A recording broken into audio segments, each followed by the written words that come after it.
Continuamos en este recetario de hoy, jueves 6 de mayo del año 2021. Doctor José Ramón García, cirujano general, quien nos pone al corriente del próximo Congreso del Colegio Dominicano de Cirujanos del 1 al 4 de julio, dedicado al doctor Marcos Núñez Cuervo. Sí. Ese es su segundo apellido, el doctor Marcos Núñez Cuervo. Es un congreso dedicado a esta persona tan querida, tan prestigiosa, que ha hecho de su vida profesional un estandarte. Actualización en trauma y cirugía mínimamente invasiva es el tema ligado a este encuentro del 1 al 4 de julio. Doctor, cirugía de vesícula. Todas las personas que tienen cálculos, que tienen piedras en la vesícula, ¿hay que operarlos? La recomendación es que sí, porque hay veces que el mismo hecho de usted comenzar a tener sintomatologías a nivel de, principalmente después que ingiere alimentos ricos en grasa y además de entrar en cierta edad, las agresiones que uno hace tendrían más complicaciones, diríamos. ¿Cuáles son las principales motivaciones? ¿Cuáles serían las consecuencias que llevaría a no operarse de cálculos de piedras en las vesículas? ¿Cuáles serían las complicaciones de tener esas piedras ahí? Bueno, lo que pasa es que el paciente regularmente te va a venir con sintomatología. ¿Cuáles son esas sintomatologías? Dolor, náuseas, cuando ingiere ciertos alimentos. Exacto. Pero ¿eso se queda ahí o puede migrar a otro problema? No. Lo que pasa es que te puede entonces producir lo que se llaman colecistitis aguda.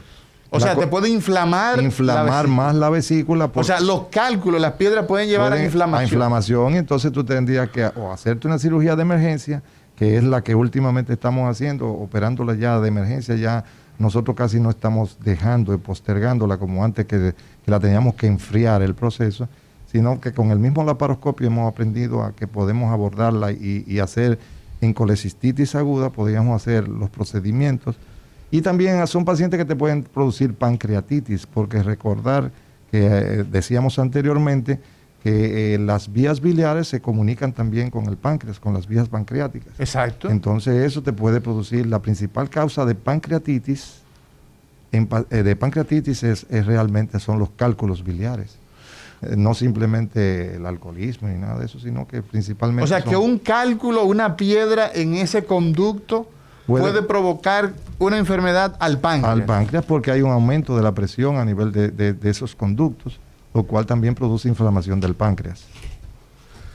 Doctor, o podría producir inflamación del páncreas. ¿Cómo se lleva a cabo la cirugía laparoscópica en el caso de la vesícula? ¿Cuál es la técnica, el abordaje que ustedes hacen? El abordaje regularmente, como decía anteriormente, nosotros hacemos una incisión a nivel, o podemos utilizar lo que nosotros llamamos también la aguja de Veres para hacer lo que nosotros llamamos el neumoperitoneo, es decir, introducir gas a nivel de la barriga. Para hacer entonces más amplia la cavidad. Hacer más amplia la cavidad. Ese gas es el CO2. Entonces, introducimos a través de un trocar, o sea, de un tubito a través del ombligo. Eso se introduce en la cámara y luego comenzamos a utilizar puertos en diferentes áreas. Puertos quiere decir introducir otros tubitos a nivel de la boca del estómago y a nivel por debajo de la costilla. O sea que estaríamos hablando de tres agujeros. Lo que nosotros llamamos 3 puertos, o podríamos utilizar 4 puertos también. Hay escuelas que utilizan siempre 4 puertos, hay otras escuelas que dependen, y también hay escuelas que nada más utilizan un solo puerto a través del ombligo, con aparatos, con dispositivos más modernos, más adecuados, y también con instrumentales que ya tienen cierto grado de angulación específico para tales fines. Pero la que nosotros utilizamos aquí regularmente es con un puerto a nivel del ombligo y varios... Y ahí está la cámara, ¿no? Que ahí es que introducimos las cámaras. Y entonces, Inmediatamente, sí, con los otros puertos podemos utilizar los instrumentales, ya lo que se llama el que diseca, el que limpia la vesícula, uno que la fija, y con unas grapadoras especiales podemos entonces grapar los conductos donde en el lugar específico. Luego despegamos la vesícula y la podemos extraer a través del ombligo. Por ahí cuando sacamos la cámara también sacamos la vesícula. O sea que ese órgano que mide 12 centímetros, ¿no? Sí, de largo, sí. aproximadamente, ¿no? Sí. ¿Cabe a través de ese pequeño agujero? Sí, recordar que la vesícula está llena de líquido. Exacto. Entonces, cuando uno le vacía el líquido, Pues entonces uno puede sacar. ya es Lo fácil. que algunas veces nos es difícil sacar la vesícula, que tiene muchos cálculos. Entonces, también tenemos maniobras, manipulaciones, en el cual después que tenemos ya extraída parte de la vesícula, podemos comenzar a extraer poco a poco cada cálculo, y entonces así podemos ya completar la extirpación, o sea, ya la expulsión de la vesícula. ¿Cuáles son, doctor José Ramón García, presidente de la Sociedad Dominicana del Colegio Dominicano de Cirujanos? ¿Cuáles son las principales complicaciones que existen en un paciente que se lleva a cirugía de la vesícula? ¿Cuáles son esas principales complicaciones que ustedes le temen, que le informan evidentemente al paciente, a sus familiares, que pudieran ocurrir? Porque la medicina no es matemática. Claro. ¿Ah? Todo va a depender de la etapa inflamatoria que tenga el paciente. Si son un paciente que tiene una colecistitis en el cual tiene mucha inflamación de la zona, uno podría producir algunas perforaciones, sangrados, y también podría producir ciertas lesiones a nivel de una de las complicaciones que nosotros nunca queremos que nos ocurra, pero que puede ocurrir, que por el adosamiento, la inflamación y se pegan las diferentes estructuras, es lesionar lo que nosotros llamamos las vías biliares. O sea, el conducto, ya sea el conducto hepático o el conducto colédoco. Eso puede ocurrir. Es raro que ocurra, pero podría ocurrir.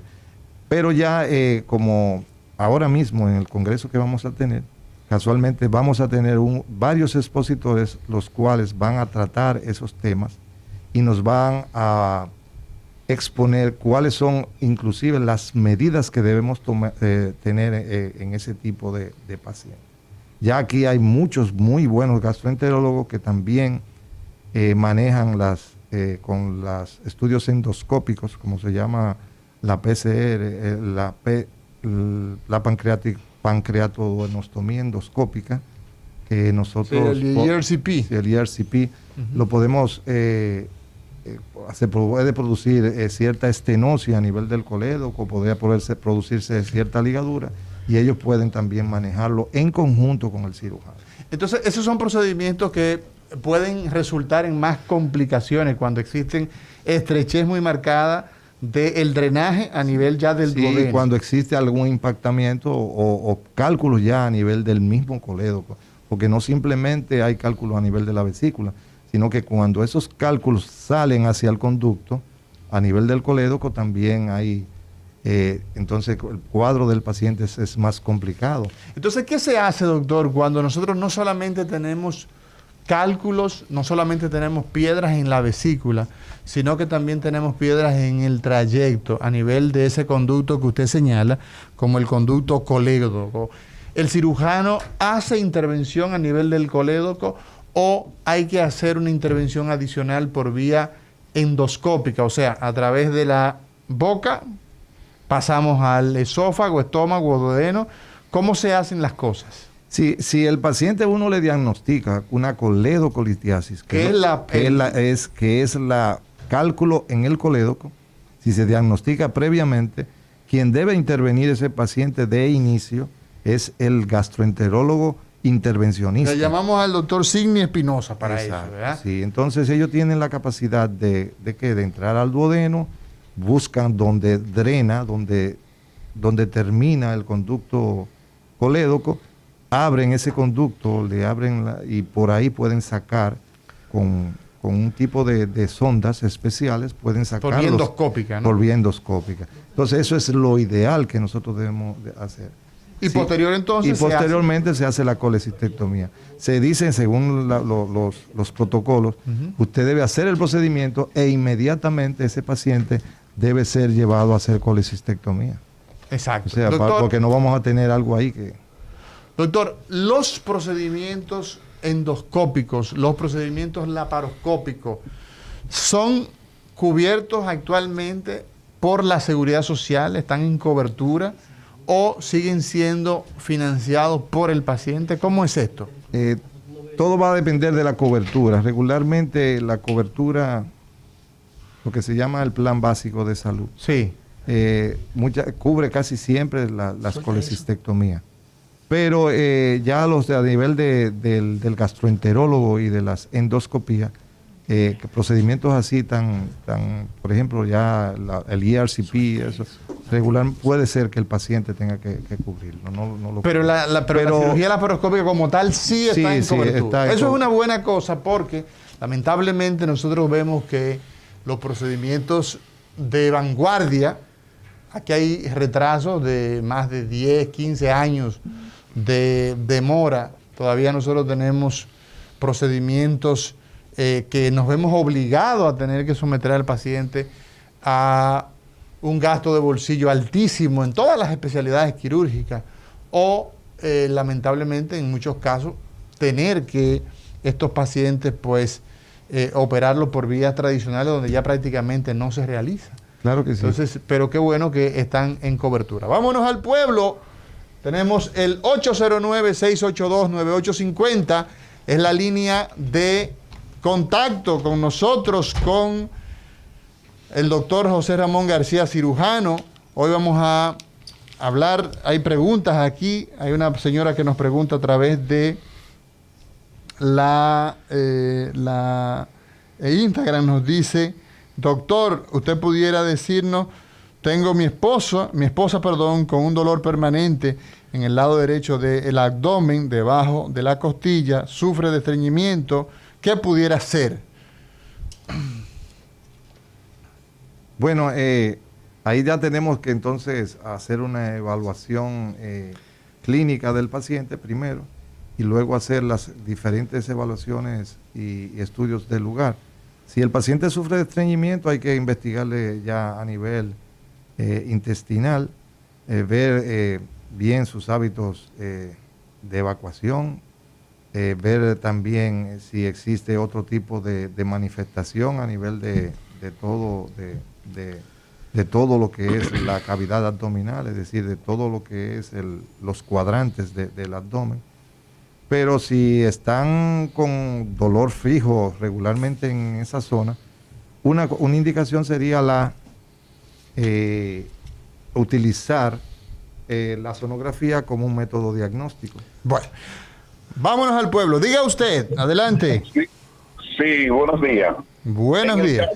En el caso de que el paciente con la vesícula, que no se trate y que dure un tiempo sin tratársela, eso no puede llevar a un problema maligno o también no puede llevar a que la vesícula se extraye y se rompa. Muchas gracias, lo escucho por radio. ¿Cáncer a consecuencia de no operar la vesícula o estallido? Sí. Es la pregunta. Sí, realmente se ha relacionado la incidencia de cáncer de vesícula con los cálculos de la misma. El producir estallidos, sí, realmente ese es uno de los grandes problemas. O sea, es mucho más frecuente tú conseguir o ver que el paciente va a tener ciertas manifestaciones agudas, inclusive perforación de vesícula, absceso, o sea, todo el contenido lo que se llama la vesícula gangrenada. Entonces, eso serían complicaciones. Complicaciones de cálculos. Entonces, uno sí se pueden ver. Seguimos con el pueblo. Diga usted, buenas.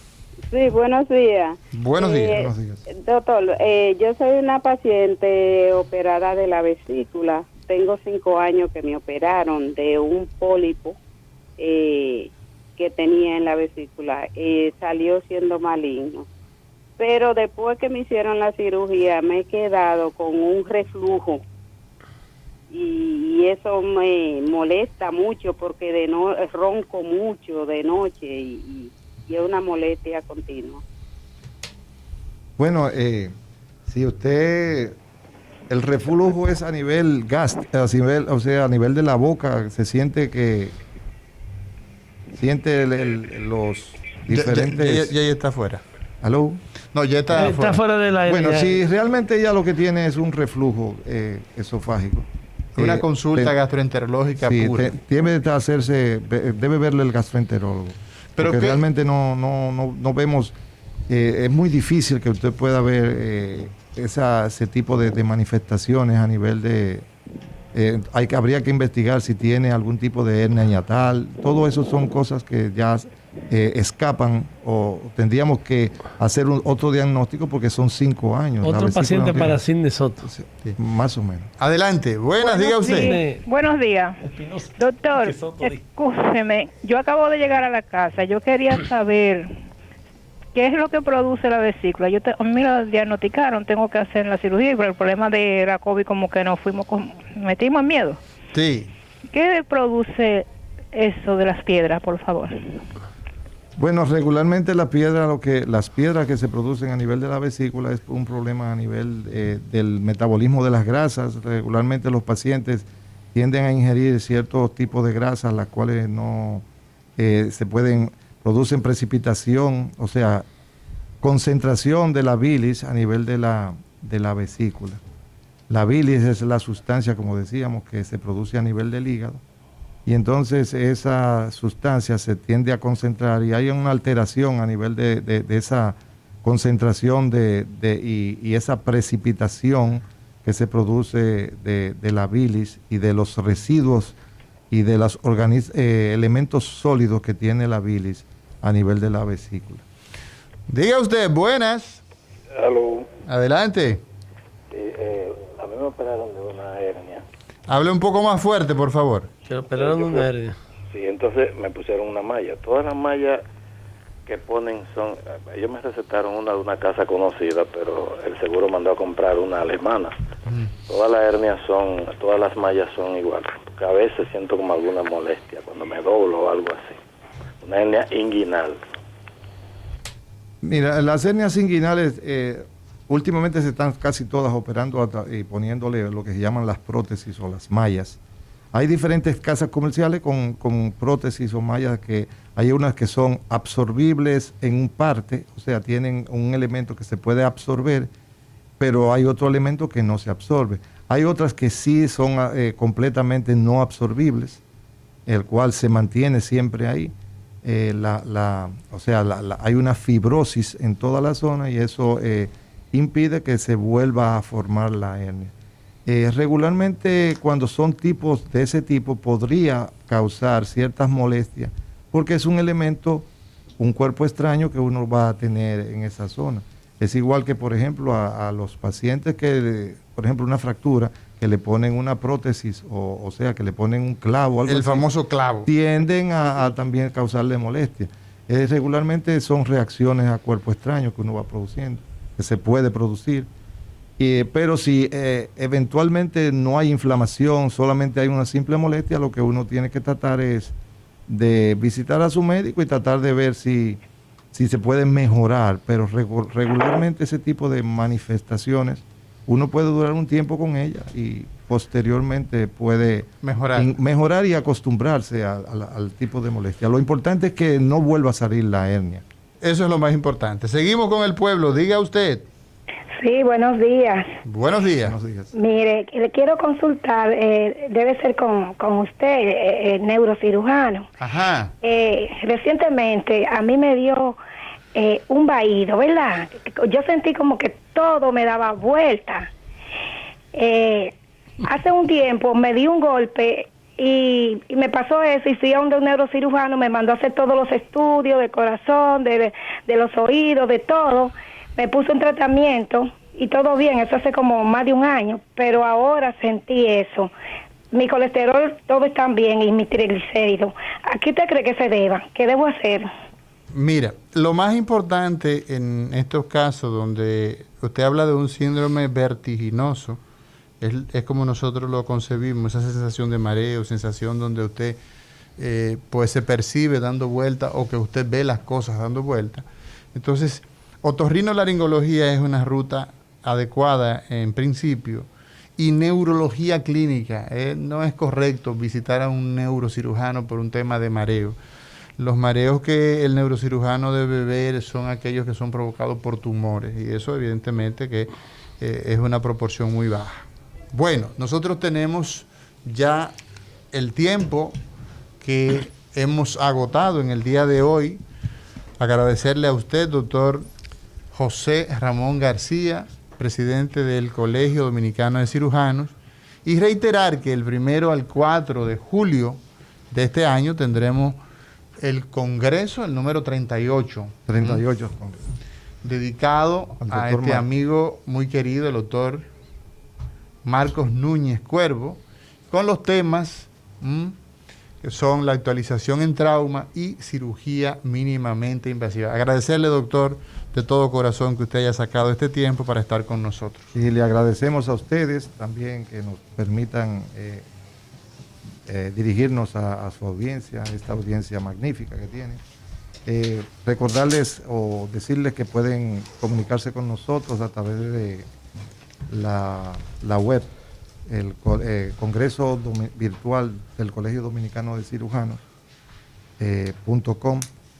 Pueden conseguir todas las demás informaciones que tenemos. Repítelo de nuevo. La Congreso Virtual CDC, o sea, Colegio Dominicano de Cirujanos, pero se escribe cdc.com. Exacto. Bueno, saludos a todos los amigos que nos han estado siguiendo, que nos acompañan a través de nuestra plataforma, desde Cambridge, en United Kingdom, a Orlando, a María, a Minerva, a Leonis, al Guille Open, ese eres tú, a Luis Méndez, a todos los amigos que están, a César Morales. Se nos olvidó hoy saludarlos a todos. Gracias por su compañía, gracias por su fidelidad. Señor Labur, disponga usted.